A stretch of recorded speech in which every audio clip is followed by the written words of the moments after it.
Thanks for staying tuned. And in case you just joined us, it's the second half of the press, which means you've missed the first half where we brought to you dailies, headlines on our dailies. And right now we've been joined by our own in-house analyst talking about Sameul Olamide. Good morning, Sameul. Good morning. Good morning. Happy Valentine. Like I actually said it yesterday that I was elected, officially elected as chairman of today. So we are going to do so many today. So anybody that wants to actually post anything on social media, make it short. Your name, your girlfriend or your spouse name, then what God has done. So we go do so that you know go burn our data. Well, do you have any plans for the Valentine's? For the Valentine, the plan is just to be doing So I don't get a girlfriend now. I don't get a girlfriend, so okay. So there's been a warning by INEC about staying away from spread love and not HIV. So many people use the Valentine period as a time whereby they go around, of course, let's say sleeping around, and you know, it's after Valentine you'll be hearing 9 months or something like that. So what advice do you have to give, especially young ones out there that see this period as a time to go about doing the wrong thing in which they are not supposed to do? Well, first thing I just wanted to say is Valentine is not mainly for people that are dating alone, and at the same time Valentine is for everybody to show each and every one of us love. We need to show ourselves love, not by going extra mile, saying you want to go for a date or you want to do that. If you are married, fine, you can actually take your wife. And if you are in a courtship, not even relationship now, if you are in a courtship, then you are free. You can actually do anything, like not that not that thing anyway, but at least you can actually take your spouse out, give her some treats, and even your boyfriend, your so-called fiancé, not even boyfriend now, your so-called fiancé, you could actually take the person out. But at the same time, to the young ones that have taken Valentine to be a day of collection, I think we are actually getting it wrong. We are getting it wrong. Like myself now, it's not about having boyfriend or girlfriend alone, but it's just about, if peradventure today is, thank God that today is Tuesday, will you now, because of Valentine, you not go to work? Will you, because of Valentine, and say, okay, fine, you not do the normal thing? But the fact still remains that you show yourself, show your parents, show your brother, your siblings love. That's just that.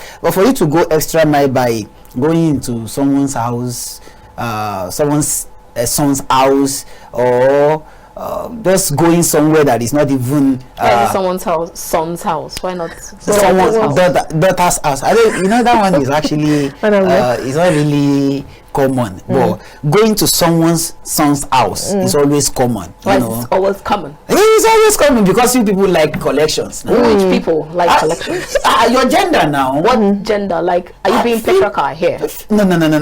I'm just telling you. Why would NACA actually be warning you? They're not warning ladies. They're warning everybody. They share love, have HIV. So there's no gender to it. There's no gender. But what I'm actually saying, gender power. What I'm actually saying, you know very sure, unless we want to actually be biased, that because we're talking to the public, so we have to. What I'm saying is, ladies goes to guys' house most when it comes to Valentine. There's no. Do you have any statistics? The statistics. If you don't have any evidence, I actually have. Okay, fine. For today, I'll still. For today. I'll still do it for today again because I did it last year. I think yes, I did last year, and I could remember feeling that most of my friends.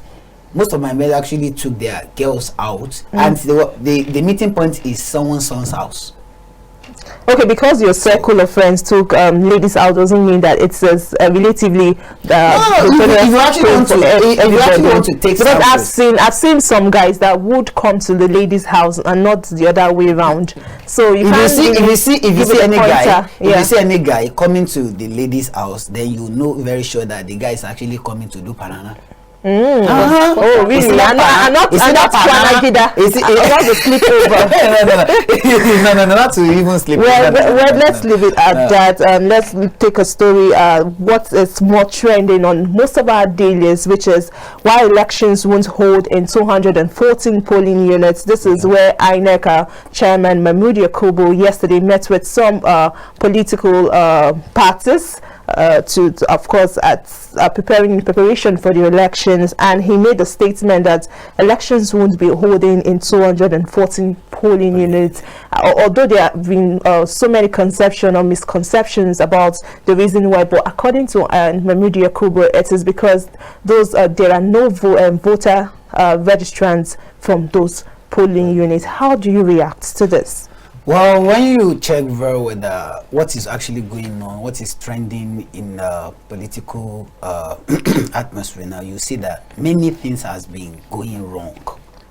Many things has been going wrong right from the onset of the preparation for this election, and we cannot actually blame INEC or Mahmood Yakubu for bringing out this. We know very sure that we have a lot of shortcomings and challenges when it comes to polling unit issue. Even in Southeast now, I'm still actually expecting more, because in Southeast now we have a lot of INEC offices that are being burnt. We have a lot of places that people are actually agitating that okay, there won't be election, there won't be this, there won't be that. But the fact still remains that whatsoever it is, there should be a cogent reason for not having or not allowing people, if peradventure we have voters at those polling units, if there is no cogent reason for points for not allowing people, then why should you deny them of their legal rights? At the same time, if peradventure we have voters at this polling unit, and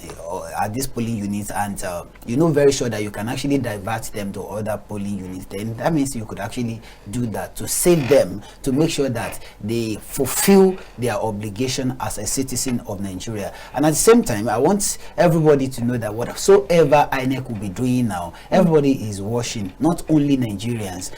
International bodies are actually on this election. Everybody focused on Nigeria, so INEC will actually try their best to make sure that they give us the best of the best election so far. So I am seeing what Mahmood Yakubu is saying as something that is a normal thing because of what we are facing, what are the challenges. And at the same time, he made mention of something that most of these polling units had no voters, registered voters. So if they didn't have, then who votes there? We should actually not them, then make other people that have other polling units that actually have voters vote and exercise their voting rights. It's as simple as that. But do you see a possibility of postponement of the election? Because one would say that these are just bits of those ideas that these elections might be postponed. The only thing I'm actually saying that could actually resort to what you've asked, the question is the silence of the CBN and the federal government, especially Buhari, on the issue of deadline of Naira. That's just because now we'll be having a lot of people trying to protest, and those protests could actually lead to violence. And with that, there will be unrest in the country, and if there is unrest in the country, you cannot expect election to hold in such atmosphere. So it will be disastrous to Nigerians to hold election in such situation. So the only way out is just for both of them, the central bank and the federal government, through the central bank through Governor Emefiele, and the presidency through the president, to actually come out plain.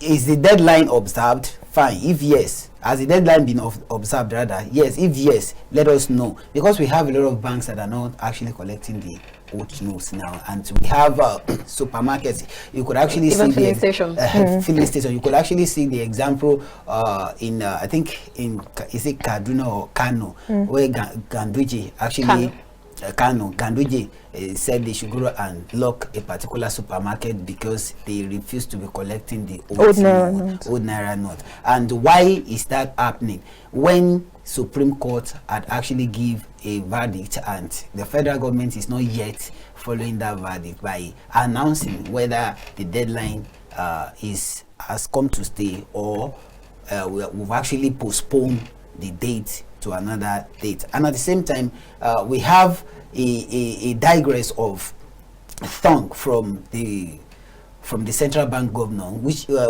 when he was actually saying that they had no capacity to actually capacity constraint to produce. But he had debunked it. He later, but where did these people actually got it? Is it, see, from 100% of lies, we always have 10% of truth. That's just it. Okay, fine. If he had actually came out to deny it, then where is this money? Where is this new Naira? We don't have the new Naira. And let's check the capacity. Let us check ourselves. We could actually go online, check the capacity of the mint so let's see what they can actually produce. Let's see what Nigerians needs. Then you will see that you see very sure that. well, let's not forget that EFCC chairman has come out to say that Apex Bank issued 400 billion Naira new notes. So this goes back to we Nigerians, because the Apex Bank will tell you that we have actually disbursed or brought out money. Then the banks will say they did not be receiving money. But Nigerians are saying that, okay, we see some of this cash, like during weddings, they have been spread during weddings. If not for the CBN that's come to say bouquets of money it's actually should not be accepted. It's political, or it's not. It's a policy that should be banned, that which it has banned.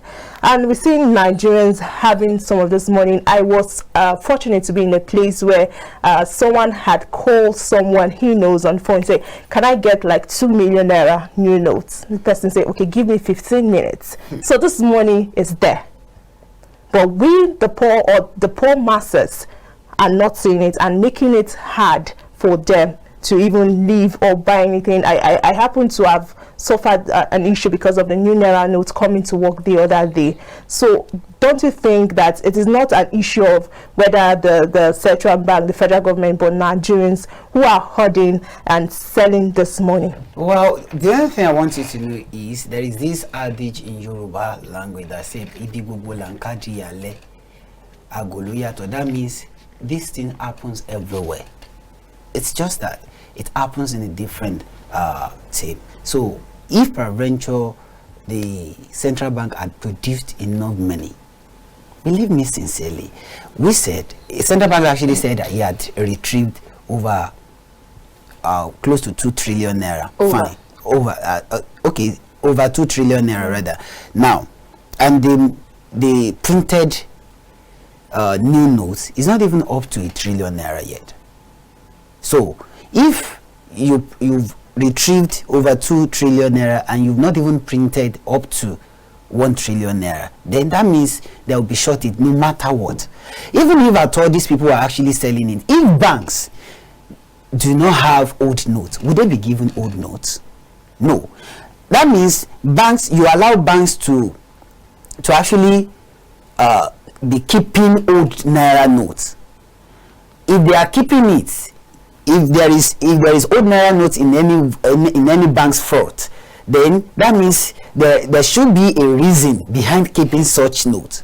I think personally, all we should be having in every bank's fraud is should be new naira notes. So if that is the case, even if they are giving 5,000 naira new notes on the counter and but if ATMs, they have said that you can actually use both old and new naira, so it actually means that banks should have the old naira. That's exactly what I'm now saying, that this issue is not about people alone. it's just about the central bank and the federal government, the policy.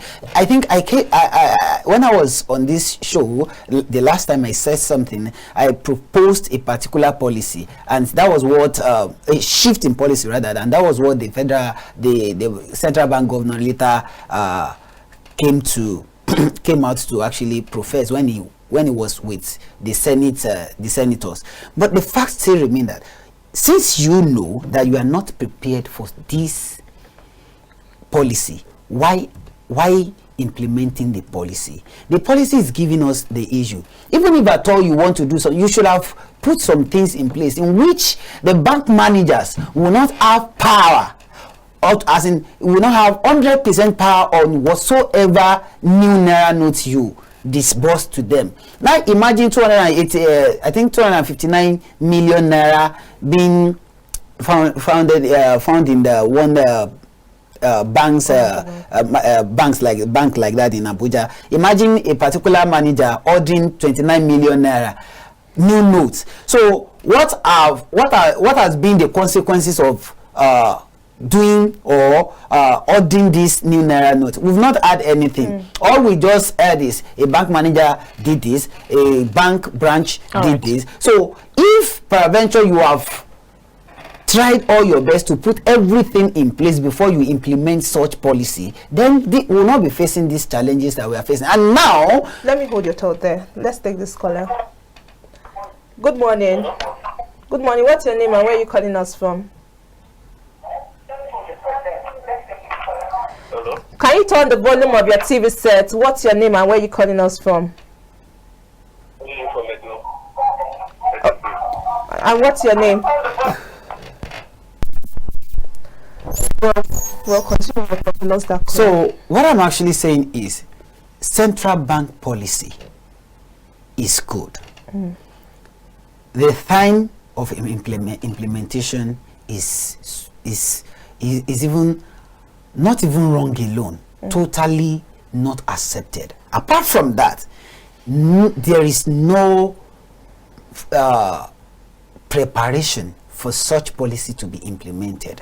What are those preparations that are supposed to have been made before? Number one, you should have series of meetings with the bank heads and the bank management and on how you're going to do this thing. And apart from that, you should know that when you want to print or you want to change naira, that you don't need to give us deadline of when the old naira will cease to be illegal, and that why you've not even yet released the money. Then number three, you should have related with all the governors, the House Committee on Central Bank and other finance agencies, then the honorables, then you with the ministers. So if you remember vividly that Minister of Finance, Central Bank of Nigeria has immunity clause. It is not under the federal government. Do they have any obligation to relate to any government, any governor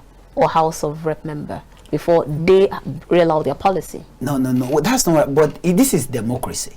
This is democracy, in which you whatsoever immunity you are having or whatsoever power you are actually having, you should imagine the president. President could actually come out and say and enact a particular law or actually give a command, because it's the president. He has that power. But because we are in democracy, we are actually, this government is government of the people, for the people, and by the people. So president will always consult the ministers, the advisors, the senators, so to do everything. We are not saying that it is compulsory, but for the ease, from as in the aspect of people or of common Nigerians, then the central bank should have actually done that. Had it been he had done that, believe me sincerely, do you know that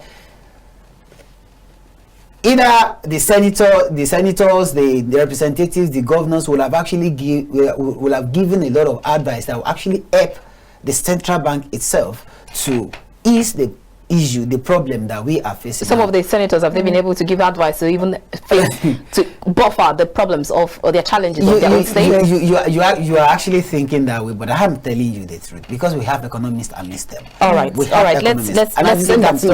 let me just chip in this. As at now, the problem we are now having is Central Bank through the governor is now indecisive. The indecision is killing the central bank presently, and that will actually amount to more prayer on common Nigeria, and with that, this election may be hampered. All right, you've overflogged that story. Let's leave that one and still talk about election before we talk about other matters. Still on Nigerian Pilot, says no election. INEC declares that there will be no election in some polling units. That's 240 polling units. And then they actually gave, I saw a particular headline where they said, okay, voters to get SMS to know their polling units. Isn't that actually a very good step in the right direction? Because a lot of Nigerians are already agitating, saying that why, if I expected I was going to vote in Ward A and then there's no polling unit in my ward. So that means that there should be an information. But right now, seeing that INEC has come out to say that there will be an SMS saying that regardless, we will let you know where your polling unit is. So isn't that supposed to be like one thumbs up? Well, of course, I actually give it to INEC for this, and at the same time, I'm not very sure that with this, as an economist, we always look at the economic effects of a particular policy or decision. So it is good. It is a very good idea that we'll get. Okay, now still on that same one. But what of the economic implication? Don't send it bulk SMS. Is that what you want to say? Okay, so is it not part of the the resources that they get? But don't forget that just last month, INEC came out and said the message they sent was how many billions or millions they used to send it, which we also they're giving you information. They're not complaining. So I'm just kind of being an economist. We really need to be I think we should concerned about the economic effects. Good morning. Your call has been placed on. All right, so still on that same elections. Now you have INEC saying that says affected units spread across 28 states and Abuja are without registered voters. Now you have this chunk of supporters, electorate from Party A to Party Z, and all of them are all cheering and rooting for their presidential candidates. But now you're still saying that you have no registered voters in some parts, 26 states in the country out of 32, including the Federal Capital Territory. So if you have humongous electorate cheering for a particular person, but then they are not registered in a particular place, so does it actually mean that we are just the social media? I'm trying to manage my word, not like I'm referring to a particular person, but does it indirectly means that we're just rooting for you during the campaigns, but then when it comes to the time of the election, 25th February, we're just indoors? I have said this several times that Nigerians are not yet there, and we are not getting there this 2023.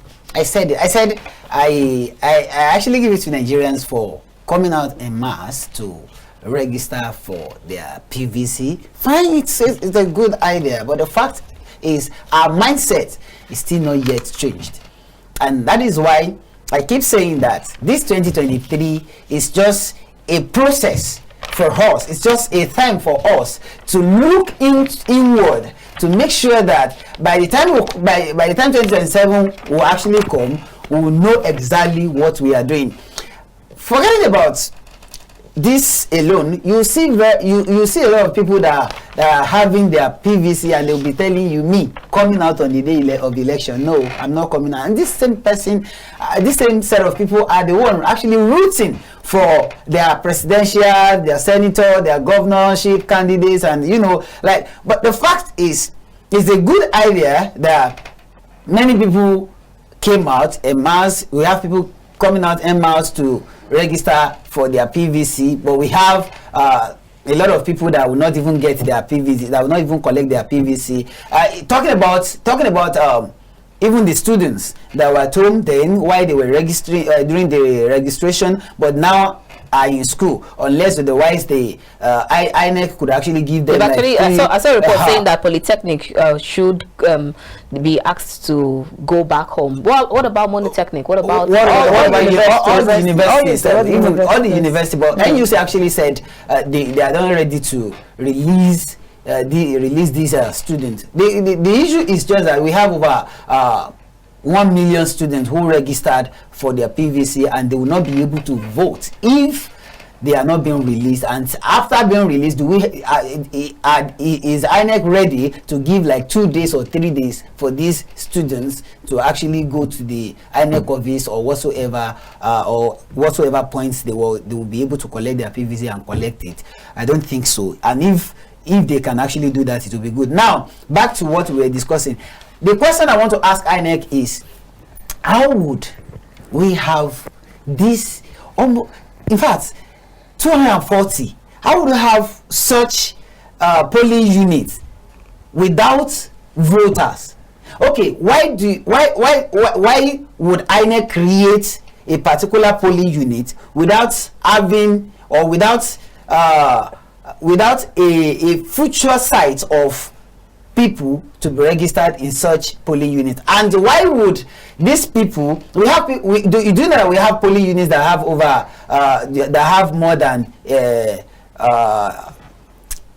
voters that are supposed to? That's why they said they were going to disperse them. Now they want to be taking them from one polling unit to another polling unit. Fine, but since you know very sure that okay, this could actually happen, you should have envisaged what if they were not able to envisage? Because right there, the report that is said here says that for security reason, no registrant chose any of these polling units. What? Okay, let's talk about Abuja. I am not saying Abuja is so or 100% peaceful, but talking about Abuja today, we could actually say Abuja is 90% peaceful. Well, you wouldn't say that, because there are some places in this same Abuja that aren't peaceful. That's what I'm saying. I said not 100%. You know, you're just in the city of Abuja, in the city so you of don't Abuja. see what is happening. But outside what here. I'm saying, at least I'm a journalist. I am a journalist, and I know very sure that at least, let's say 90%, Abuja is peaceful. 90%, unless we want to deceive ourselves. Now, these polling units that didn't have voters to vote on the election day, where exactly can we actually point them out so that we'll check if truly these polling units has problem, or we're having security challenges in all these polling units that INEC had mentioned? Well, there's been a data that has been released by INEC. Maybe we would actually we need to actually peruse that. Okay, this is a reminder that you can actually call in via the numbers displayed on your screen to make your contributions. Well, we'll move straight to Rivers State, where there are campaigns ongoing presently, and PDP there has suspended presidential rally in that state. Could this be because of the feud between Wike and Atiku? But Atiku had actually came out to say that they suspended it because they didn't want people to actually, because of security reasons, that's what to actually lose their life. Mm-hmm. I don't know why people will actually lose their life just because you want to go and campaign, but we should know the body language. We should actually understand the body language. Wike is a strong politician, and as at now, Wike is still the only governor that is so very strong when it comes to fighting with Atiku. Every other G5s are actually also fighting the presidential candidate, but not as Wike. So I think Atiku had done a very good Atiku campaigns committee had done a very good job by suspending such campaign, because it might not have gone so very right the way we're thinking about it. We're thinking of it, and for Atiku to have actually come out and said because he didn't want lives to be to be lost, then that's a very good one. I love that. But I am not saying it is because of what is going on between him and Wiki, but everybody knows what body language is all about. Well, let's hear a caller's contribution. Good morning. What's your name and where are you calling us from? Hello, can you hear me?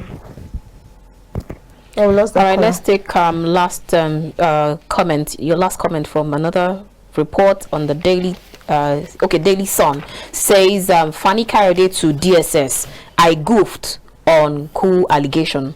And that same story you have it right there on the Punch newspapers, says I regret raising Coup alarm, and that's coming from Fani-Kayode after DSS grilling. That's how they captioned their own story to that. And then another paper, I think it's the Nigerian Pilot, yes, says alleged coup plot, DSS queries Fani-Kayode and then releases him on bail. Now you have statesmen making comments in that regard, sending it out to the public, and then at the end of the day you just get queried and then you get bail.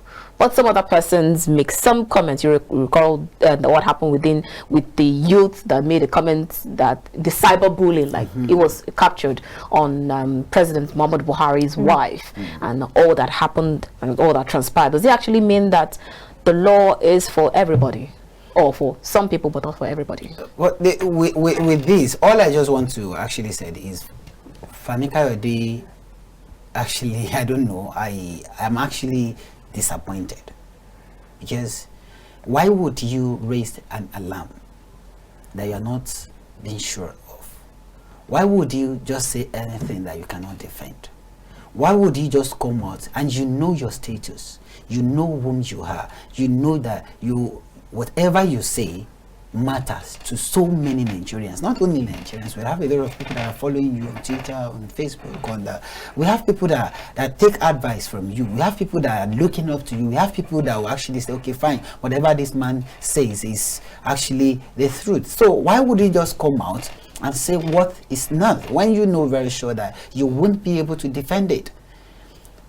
If person like me could actually come out and say something like that, would have actually said, okay, maybe because I'm actually angry or whatsoever. But you, as you know what law is all about, you read law, you actually can interpret law.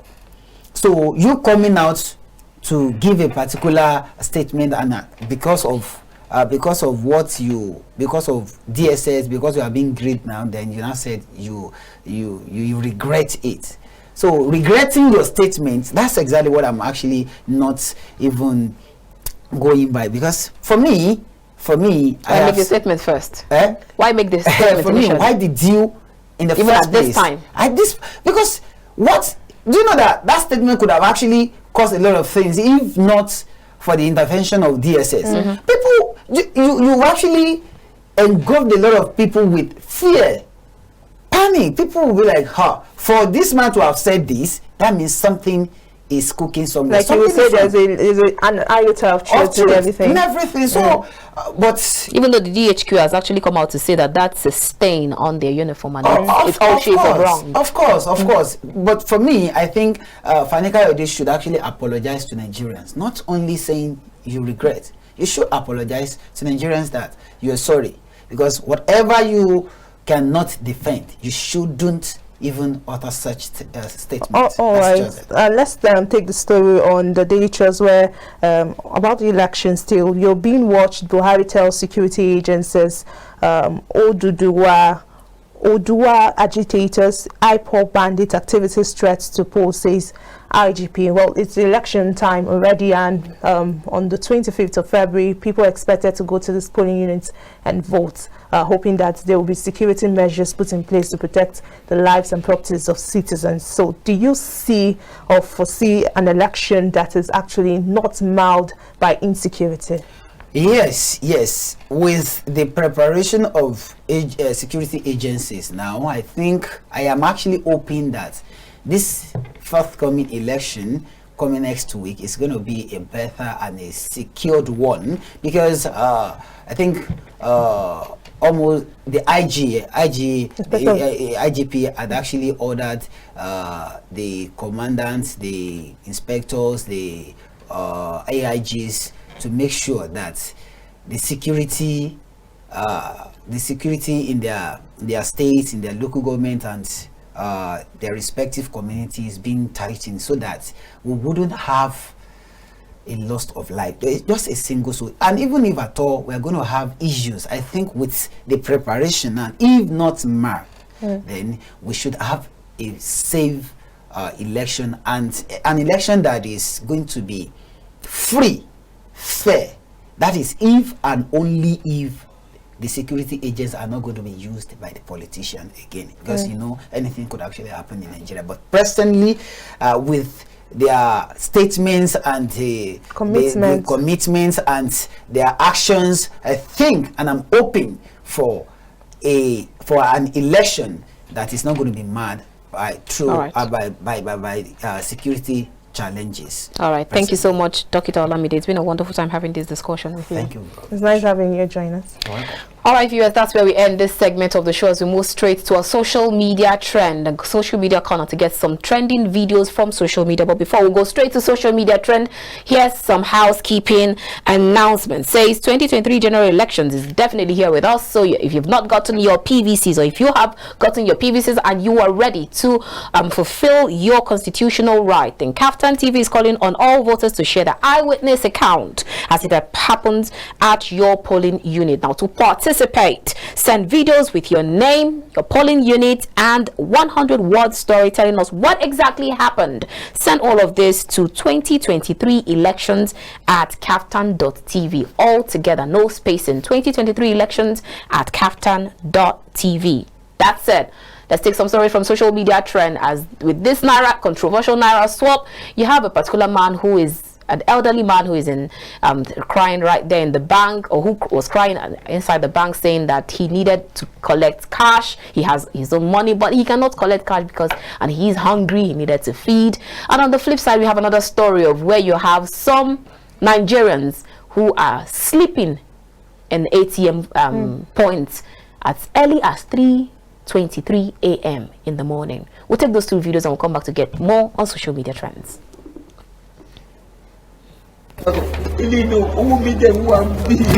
Thank you.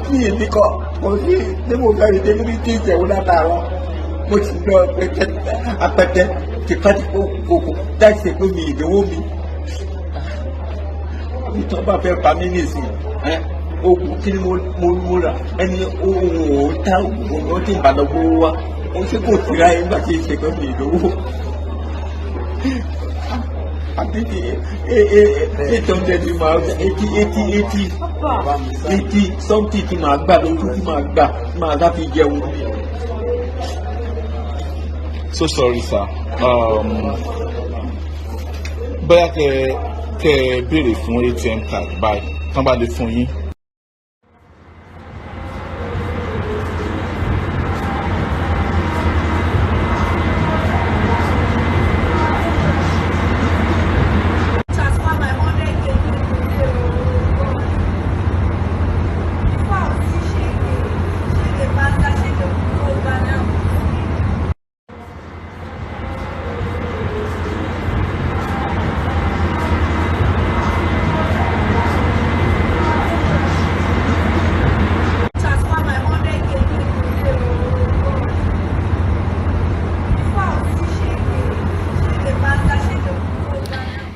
Wow, that's actually the crisis that Nigerians are going through at the moment with regards to collecting their own money, and it is really sad. It is very, very sad. There is hunger in the land, and then you have your own money in your account, but you cannot withdraw it. But there's no point actually throwing out regrets or trying to throw out panic or fear. Whatever you do, just try to stay safe, and with regards to the policies, it will definitely get better in no time. I would begin to enjoy the policies probably. Well, Annabel, let's take this caller. He's, I guess, we lost the caller again. All right, so let's take other stories from social media trend with the trending story with regards to the Chrisland High School. Now they narrate what allegedly happened to their 12-year-old daughter Whitney Adeniro during the school's inter-house sports. So the father of Whitney Adeniro, a student of Chrisland School who reportedly slumped and died cries out, says that the school killed his 12-year-old daughter. They're trying to sweep it under the carpet. So it has been trending, hashtag justice for Whitney Adeniran. We have that video. I actually promised that we're going to bring up that video yesterday. So we have the video of where the mom was crying out, narrating the story of what happened. Let's take that video and we'll come back to conclude on social media trends. She was 12 October 30th last year, 2022. How does a 12-year-old have a cardiac arrest? No pre-existing medical condition, no pre-existing heart condition. She was hale and healthy. She was not sick in any form. If she was sick, I would never allow her leave the house. If she was sick, if she had even minor headache, I would never allow her leave the house. If she was sick, I'd have taken her to that school myself. But she was not sick. She was looking forward to the inter-house sport. Why was she not there? Why did my daughter die? I said, okay, even if she would die of cardiac arrest, why should one cardiac arrest kill a healthy teenager? Just one. She don't get stroke. She's not in coma. She's not unconscious. She's dead. And let me state this. By the time I got there, my daughter's lips had already turned black. Her tongue was turned black. I shook her. I held her by her shirt. That picture I see where she's lying down, I held her by her clothes. I jacked her up and I threw her and my child fell. No response. I carried her on my body. She was flopping. She was flopping. I kept asking the staff that came with her, what happened to my child? What happened to Whitney Adeniran? This is my first fruit on earth. Me, Loyuri, oh, you are going to come in. Kilo shele, mommy. Nobody could give me an answer. Not long afterward, the principal came. Other staff came. Even admin staff came. By then, my husband too was already on his way. By the time my husband got there, my husband did not even come with the mind of, because I didn't tell him. He was driving. I didn't tell him anything. I just said, just start coming. He said, have you seen her? I said, I've seen her. Just come. When he got there, he parked his car. He didn't even put it off because his mind was, okay, let me go. Very touching one, really. Really very, very touching, sad. Especially when you have to listen to that video all through. Which we're sorry we can't play it all because it's quite long. I watched the video and I saw the bitterness in the mother's heart. Really like bitterness. It's so sad. You take your child to school and then the next minute you hear a different story. It's so sad. And then especially when you're not getting feedback from the institution. All right, let's take this last one. Says we have no business celebrating Valentine's Day. If what? That's coming from actress Eukaria Anunobi. She says you have no business celebrating Valentine's Day. Let's take that video and we'll find out what she is talking about. See you shortly. I can hear in the distant horizon the drum beats of deception and death. And you are decking yourself in the apparel of whoredom, in preparation to dance the dance of love. But in your heart of hearts, you know it is not a dance of love, but a dance of lust. L-U-S-T. You mourn in excited anticipation of that day of desecration. Oh, you hurriedly button up. You hurriedly make up. You buy that red floating poison that you call wine, walking towards that snare. But the word of the king in the spirits, in the holy scrolls, in the book of James 1:14-15 says, but every man is tempted when he's drawn away by his own lust enticed. Then lust, when it had conceived, it bringeth forth sin, and sin, when it is finished, bringeth forth death. And like the dog that has been destined by the gods to die, who no longer hear the call of his own master, you have sworn not to be delivered from the beckoning disaster. You are guarded and compelled by the lust in your loins, your senses inflamed with sin. So you heard it from the veteran actress Eukaria Anunobi, and you've also heard it from NECA boss saying spread love, not Valentine's Day, spread love, not pregnancy, spread love, not STIs or STDs. If you have no reason to go together with some other companies, just spread love to yourself, love on yourself, take yourself out and enjoy this Valentine's Day. I'll see you again tomorrow. Keep watching KAFTAN TV. My name is Annabel Orji. And I am Victoria Agbi. See you next time.